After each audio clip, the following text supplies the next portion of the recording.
নমস্কার, আমি সঞ্চিতা। ফাইন্ডিং বুক চ্যানেলে আপনাদের স্বাগত।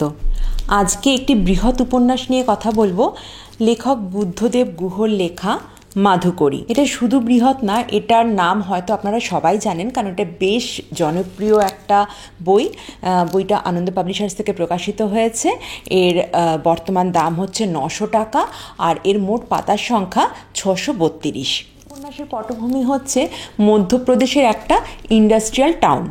আর বুদ্ধদেব গুহর উপন্যাস মানে আপনারা জানেন যে এখানে বন জঙ্গল, বন্যপ্রাণী, শিকার এইসবের খুব বড় একটা ভূমিকা থাকে। সেই সবের জন্য এই উপন্যাসের যে পটভূমির ব্যবহার করা হয়েছে সেটা হলো মধ্যপ্রদেশের বিখ্যাত কানহা ফরেস্ট। আর এই উপন্যাসের নায়ক পৃথু ঘোষ হলো বিলেত ফেরত ইঞ্জিনিয়ার, এবং এই যে মধ্যপ্রদেশের যে ইন্ডাস্ট্রিয়াল টাউনের কথা বললাম সেখানকার একটি লাক্ষা কোম্পানির উচ্চপদস্থ অফিসার। কিন্তু বিলেত ফেরত ইঞ্জিনিয়ার বা উচ্চপদস্থ অফিসার হওয়া সত্ত্বেও পৃথু ঘোষ একটু অন্য রকমের মানুষ। গান বাজনার প্রতি তার গভীর আসক্তি, সে কবিতা পড়তে ভালোবাসে, সে নিজে কবিতাও লেখে, এমনকি সবকিছু ছেড়ে দিয়ে সে একজন ফুল টাইম কবিও হতে চায়। সে প্রকৃতি, বন, জঙ্গল এসব খুব ভালোবাসে।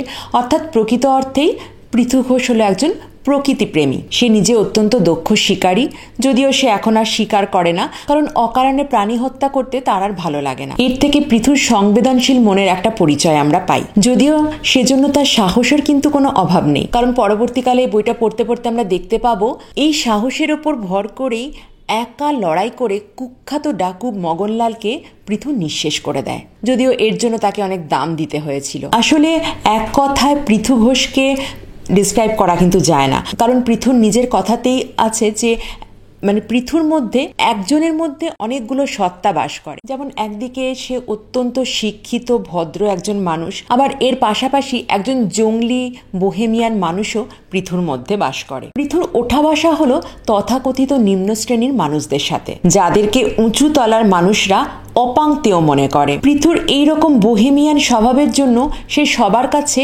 পাগলা ঘোষা নামেই পরিচিত। অপরদিকে তার স্ত্রী রুষা অত্যন্ত সুন্দরী ও শিক্ষিতা। কঠোর নিয়ম মেনে সে তার সংসার পরিচালনা করে। সংসারে এতটুকু বেনিয়মও সে কখনো বরদাস্ত করে না। নিজের 2 সন্তানকে সে অত্যন্ত ডিসিপ্লিনড ওয়েতে মানুষ করছে।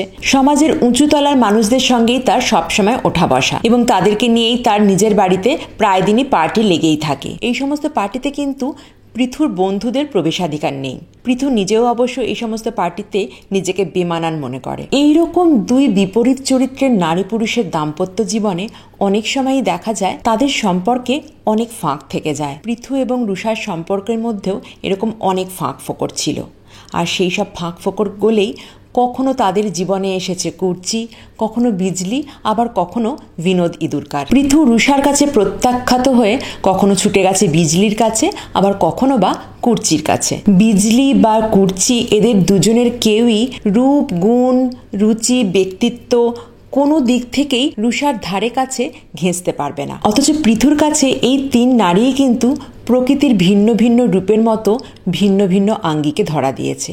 এই 3 জনের মধ্যেই পৃথু কিছু না কিছু দেখেছিল। তাই বাড়িতে সুন্দরী স্ত্রী রুষা থাকা সত্ত্বেও সে বারবার ছুটে গেছে কুর্চির কাছে, কখনো বা বিজলির কাছে, এবং বুদ্ধিমতী রুষার কাছে সেসব কিন্তু কখনো গোপনও থাকেনি। যদিও দেহ পসারিণী বিজলিকে রুষা ভয় পেত না, কিন্তু কুর্চির কাছে হেরে যাওয়ার ভয় পেত রুষা। কারণ কুর্চি ছিল পৃথুর কৈশোরকালের বান্ধবী, এবং কুর্চিকে পৃথু বিয়েও করতে চেয়েছিল, যদিও বাড়ির অমতে সেটা সম্ভব হয়নি। কিন্তু কুর্চির প্রতি পৃথুর অমোঘ আকর্ষণ এবং রুষার প্রতি অবহেলা বা ঔদাসীন্যের জবাব দিতেই পৃথুর ঘর ভেঙে রুষা চলে যায় বিনোদ ইঁদুরকারের কাছে। যদিও কিছুদিন পরে তার সে মোহ ভঙ্গ হয় এবং সে পৃথুর জীবনে আবার ফিরে আসতে চায়। কিন্তু পৃথু প্রথম থেকে একটু অন্য ধরনের মানুষ। সে কোনো একজন নারীর হাতেই বাঁধা হয়ে থাকতে চায় না। তাই রুষা, বিজলি, এমনকি কুর্চি এরা কেউই কিন্তু পৃথুকে বেঁধে রাখতে পারেনি। পৃথুর কাছে বেঁচে থাকার মানে কিন্তু শুধু প্রশ্বাস নেওয়া বা নিঃশ্বাস ছাড়া নয়। পৃথু ঘোষ বাঁচতে চেয়েছিল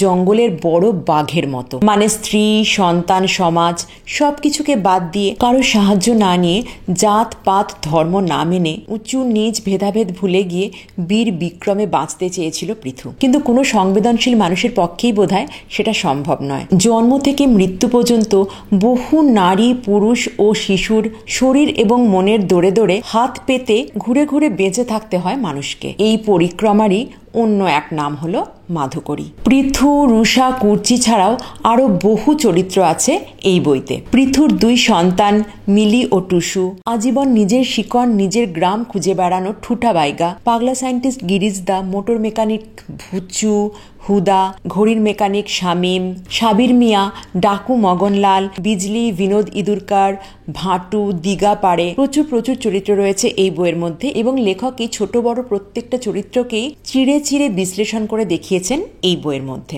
এত দীর্ঘ উপন্যাস, 632 পাতার এই উপন্যাসটা কিন্তু শেষ হয়ে যাওয়ার পরও যেন মনে হয় যে শেষ না হলেই বোধহয় ভালো হতো। অনেক কিছু অজানা থেকে গেল।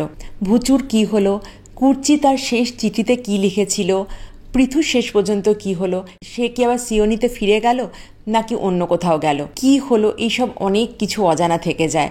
মানে ওই ছোট গল্প পড়ার পর যেমন মনে হয় যে শেষ হয়ে হইল না শেষ, এই উপন্যাসটিও কিন্তু অনেকটা ওইরকমই, শেষ হয়ে হইল না শেষ, অনেক কিছু অজানা থেকে গেল আমাদের কাছে। আর অনেক দিন ধরে এই উপন্যাসটা রেশ রেখে যাবে মনের মধ্যে। এই উপন্যাসটা যতই বৃহৎ হোক, একবার পড়ে কিন্তু রেখে দেওয়ার মতো নয়, বারবার পড়া যায় এই বইটা বারবার পড়া যায় শুধুমাত্র দেশ বিদেশের কবিদের কবিতা পড়ার জন্য আর চিঠিগুলো পড়ার জন্য। চিঠি লেখা যে কত উঁচু দরের সাহিত্য হতে পারে এই বইটা আরেকবার তা প্রমাণ করলো। বুদ্ধদেব গুহর অনেক বইয়ের মধ্যে কিন্তু এই চিঠি সাহিত্যকে গুরুত্ব দেওয়া হয়েছে এবং এই বইটার মধ্যেও কিন্তু সেই ব্যাপারটা রয়েছে।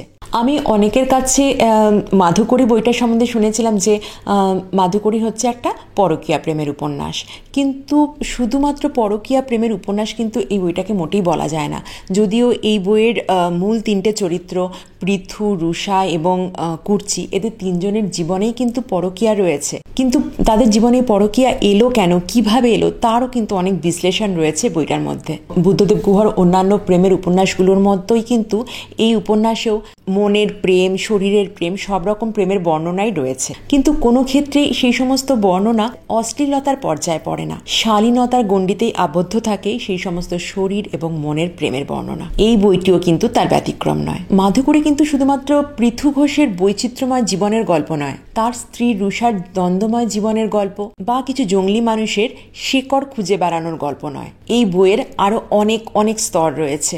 আছে প্রেমের বহু স্তর, জীবনের প্রতি গভীর আসক্তি, আর সেই গভীর আসক্তির মধ্যেই লুকিয়ে থাকা গভীর বিতৃষ্ণা। এই বই এই শতকের মানুষদের যাবতীয় অভিজ্ঞতাকে কেন্দ্র করে আগামী প্রজন্মের মানুষদের বেঁচে থাকার সার্থক ঠিকানা। তাই এই বই উৎসর্গ করা হয়েছে 21 শতাব্দীর নারী পুরুষদের জন্য। অসম্ভব ভালো লাগার একটা বইয়ের কথা বললাম আপনাদেরকে। মানে আমার প্রিয় বইয়ের তালিকা যদি আমাকে তৈরি করতে বলা হয়, তার মধ্যে কিন্তু মাধুকরী অবশ্যই থাকবে। এই বইটা অবশ্যই পড়ে দেখুন, আর বইটা পড়ে কেমন লাগলো আমাকে কিন্তু কমেন্ট করে জানাতে ভুলবেন না। দেখা হবে অন্য কোনো বইয়ের আলোচনায়। আজ তাহলে আসি, নমস্কার।